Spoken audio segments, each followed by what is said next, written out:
700 hectares de forêt pour un méga parc solaire. En gros, là où il y a les incendies, c'est exactement là où ils doivent mettre ces panneaux solaires. Coïncidence? Je ne pense pas.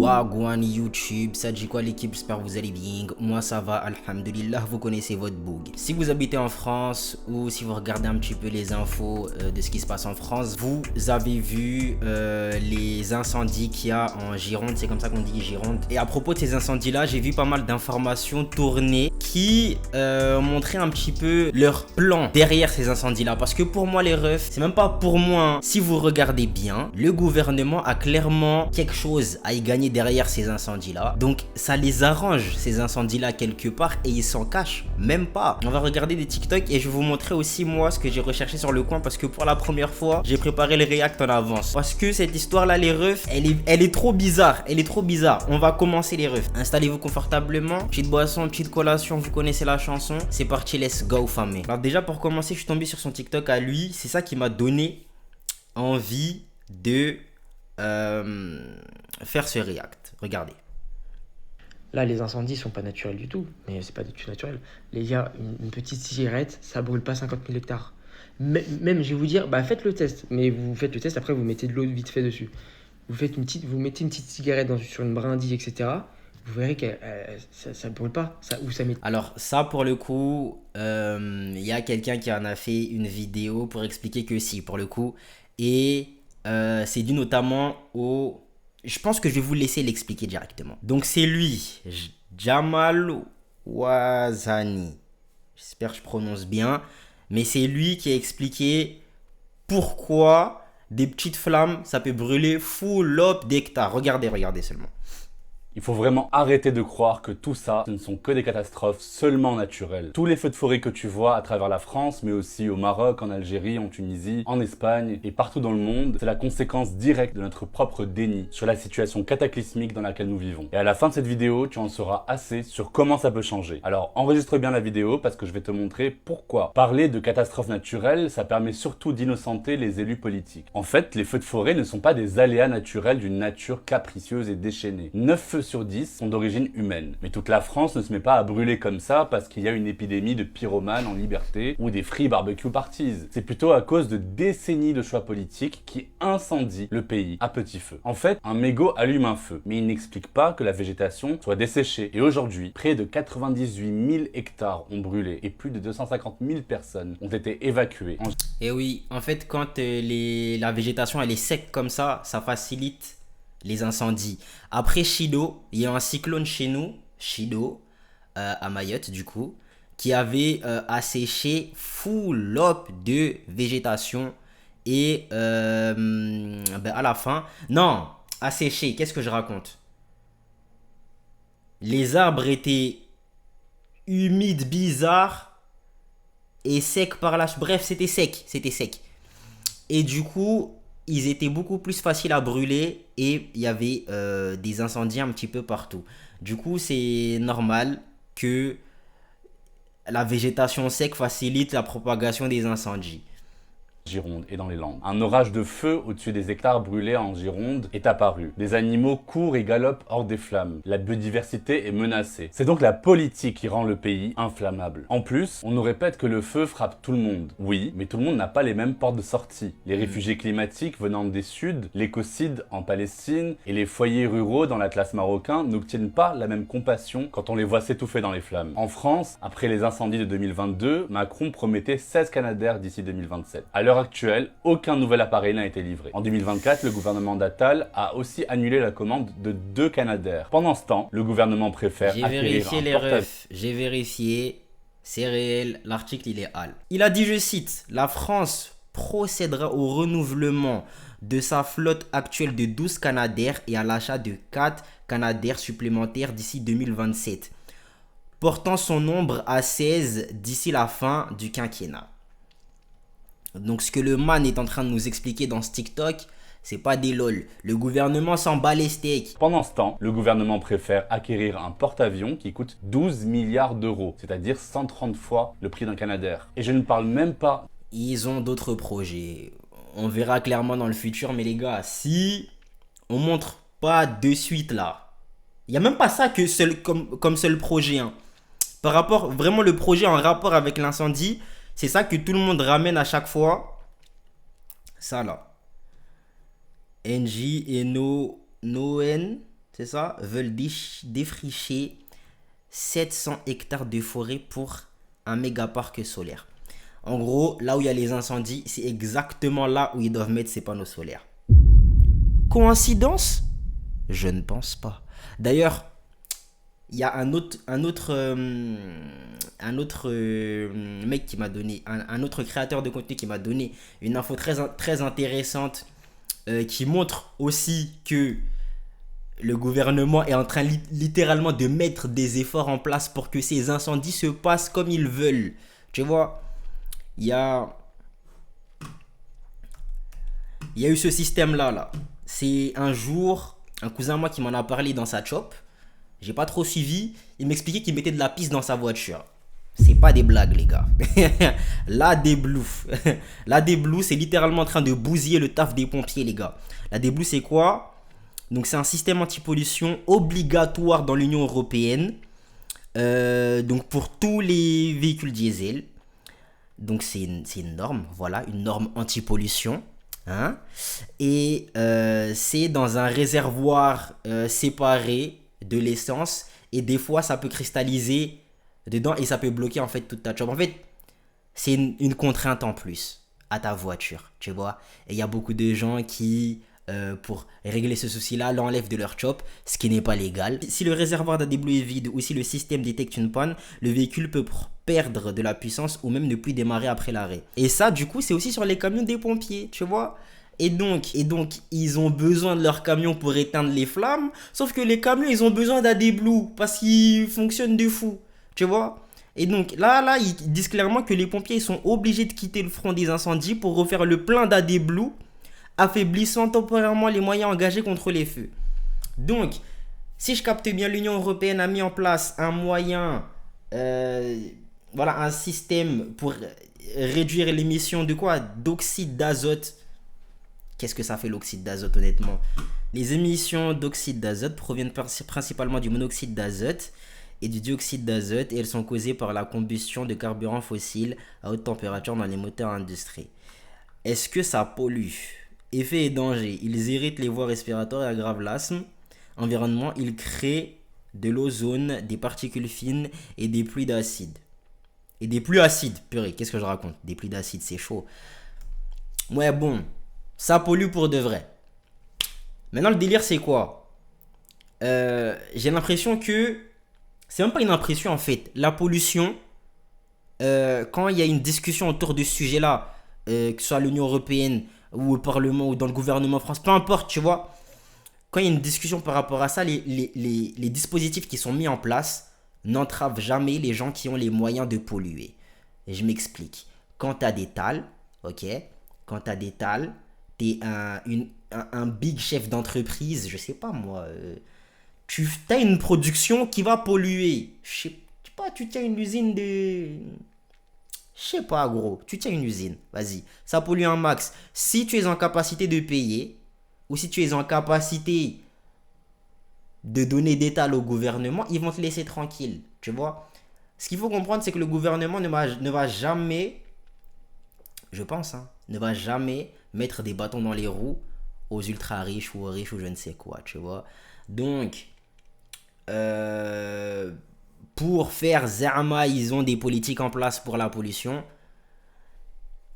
Ils vont entraver, ils vont saouler plus nous, le peuple. C'est l'impression que j'ai, tu vois. Donc, la AdBlue là, non seulement je vois pas trop l'intérêt, ok, je vais répéter mon discours, hein, mais les délires de mettre en place les délires des politiques en faveur de l'écologie, toutes celles qui sont mises en place là jusqu'à maintenant, c'est que des prétextes pour nous saouler.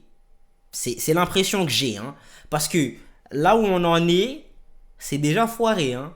Je dis pas qu'il faut rien faire, mais voilà quoi. Quand on voit à côté ce qu'ils autorisent, ce qu'ils laissent passer plutôt pour des big corporations, ça fait un petit peu hypocrite, tu vois. Une petite zone, même pas une petite zone de 10 mètres, tu l'arroses, c'est fini. Tu vois, les pompiers, ils arrivent, tu l'arroses, c'est fini. Alors je sais que le feu, ça va très vite. Le feu, ça va très vite. Mais 50 000 hectares, vous vous rendez pas compte de ce que c'est. 50 000 hectares, il faut avoir organisé ça. Et qui c'est qui organise ça? Bah, c'est les élites. C'est les mêmes qui ont brûlé Notre-Dame. C'est les mêmes qui ont organisé le Covid. C'est les élites qui ont organisé ça. Je suis désolé, mais 9 départs de feu en même temps, simultanés, c'est pas naturel. C'est voulu, c'est organisé. Et c'est voulu. Pourquoi? Parce que, en fait, si vous voulez, en Gironde, il y a les sociétés privées, donc Engie, etc., les sociétés privées américaines, françaises, qui veulent faire des champs de panneaux photovoltaïques. Comme par hasard, ils veulent faire ces champs-là de panneaux photovoltaïques. Et bah, comme ils n'ont pas la place, bah, ils brûlent tout. Voilà. On va pas demander aux gens, aux paysans, ah bah, Ce que je veux savoir, moi, là, tout de suite, c'est le projet de parc solaire géant, là. C'est quoi le but à côté? C'est pour faire des data centers encore? Donc c'est pour une production d'électricité. C'est quand même... ils y gagnent quoi, eux? Donc c'est juste pour faire des tales. Je pensais que c'était pour des délires de data center et tout. Mais c'est juste pour se faire des tales parce qu'eux, en gros, ils veulent faire leur parc, si je comprends bien, ils veulent faire leur parc solaire pour produire de l'énergie pour nous la revendre, tu vois.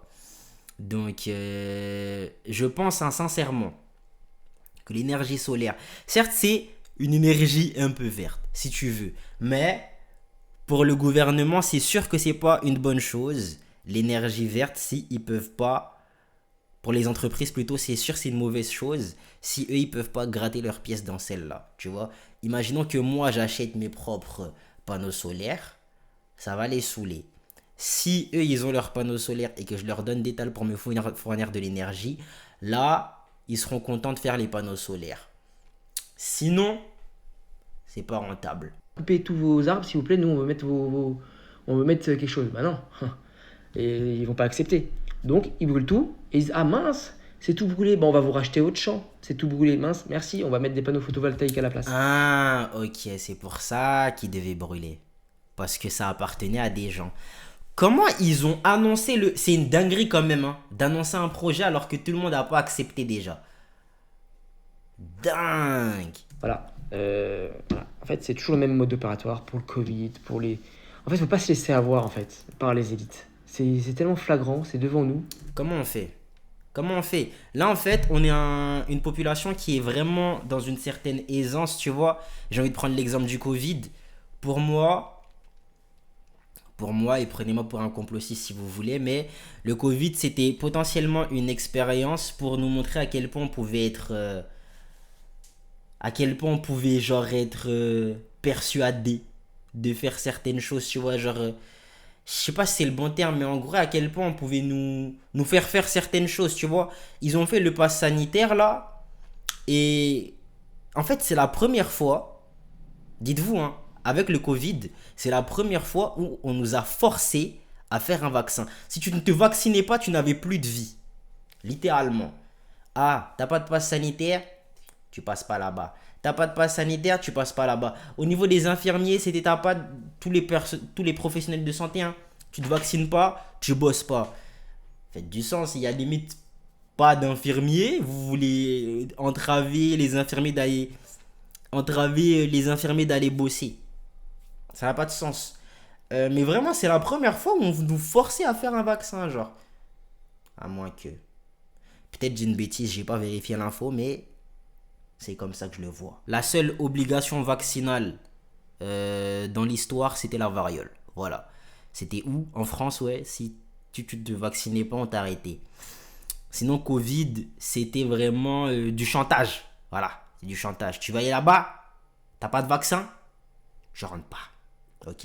Ils me diront, oui, on pouvait faire les tests PCR et tout, mais c'était selon moi un autre moyen de nous convaincre de faire ce vaccin parce que ça te saoulait de faire H24 ces tests PCR là, tu vois. Donc, ils ont essayé de nous manipuler en quelque sorte. C'est toujours le même mode opératoire que voilà. Donc les incendies là, ils sont pas du tout naturels. Hein. Faut pas nous J'ai oublié ce que je voulais dire par rapport à ma théorie au niveau du Covid, mais en gros, pour terminer là-dessus, c'est que on peut pas réellement, selon moi, on peut pas réellement résister à ces élites-là parce que ils nous ont mis un petit peu à notre aise. Et résister à ces élites-là, c'est en quelque sorte vouloir entraver notre confort, tu vois. Et qui a envie d'entraver son confort, je sais pas, ok. Prendre pour des cons, d'accord, si on veut rester poli. Et d'ailleurs, pour brûler 50 000 hectares, c'est pas une petite cigarette. C'est pas une petite cigarette. Il faut de l'inflammable, il faut du gaz inflammable, il faut un truc. Il faut que ça s'organise. Genre, même Ça se trouve dans les canadaires, c'est de l'essence qu'ils envoient. même avec un bidon d'essence, je brûle pas 50 000 hectares. Je brûle à la limite un champ, allez. Et les pompiers, ils arrivent vite, ils arrivent à tout éteindre. Mais 50 000 hectares, il faut avoir fait plusieurs feux en même temps sur des zones précises. Il faut qu'il y ait le gaz, il faut qu'il y ait l'inflammable qui soit bien étalé sur une assez grosse zone. Et puis il faut plusieurs endroits pour brûler en même temps, genre. Donc, ouais. En fait, la question qu'il faut se poser, c'est à qui profite ce crime. Et ce crime-là, il profite largement aux sociétés privées. Donc voilà, c'est triste à dire. En plus, les blackouts qui arrivent, donc les coupures d'électricité, donc le kit de survie, il faut le préparer, les gars. Le kit What? de survie, il faut le préparer. Blackout. Attends. J'ai essayé de regarder, les gars, j'ai rien trouvé à ce sujet. Si vous avez des informations par rapport à son truc de blackout là, je veux bien que vous me le disiez parce que je commence à des blackouts. Hein. Moi, je l'ai dit depuis plusieurs années, le kit de survie, il faut le préparer. Parce qu'il nous prépare du sale, là. En plus, tout ça, c'est pour l'agenda 2030. Hein. Enfin bon, bref, faut être réveillé parce qu'il y a tellement à dire que... Voilà, Mais en tout cas, les incendies, là, ils sont pas du tout naturels, les gars. Pas du tout. C'est voulu par les élites. En fait, ils ont plusieurs agents, donc... Ils font ça la nuit, hein. Ils font ça quand il y a personne. Hein. Ils commencent à faire le feu la nuit, même peut-être maintenant en journée, mais dans un endroit où il y a personne, en tout cas pour les voir. Et ils le font. Et voilà. Rien de choquant dans ce qu'il a dit selon moi. Voilà. Je veux revenir sur son délire de résister aux élites, les gars. Honnêtement, l'envie, elle est là, tu vois. Maintenant, qui a la foi d'aller à l'encontre de toutes ces dingueries, tu vois, genre. Ils nous ont mis dans une certaine aisance. Il y a le... Je sais pas moi, on est trop confortable là où ils nous ont mis. T'as vu, on est trop bien. Genre, pour résister, mais pas assez pour se plaindre un petit peu, j'ai l'impression. Mais c'est pas suffisant pour qu'on agisse. Tu captes? Alors qu'ils sont en train de nous faire des dingueries, ils sont en train de nous préparer des dingueries. Bref.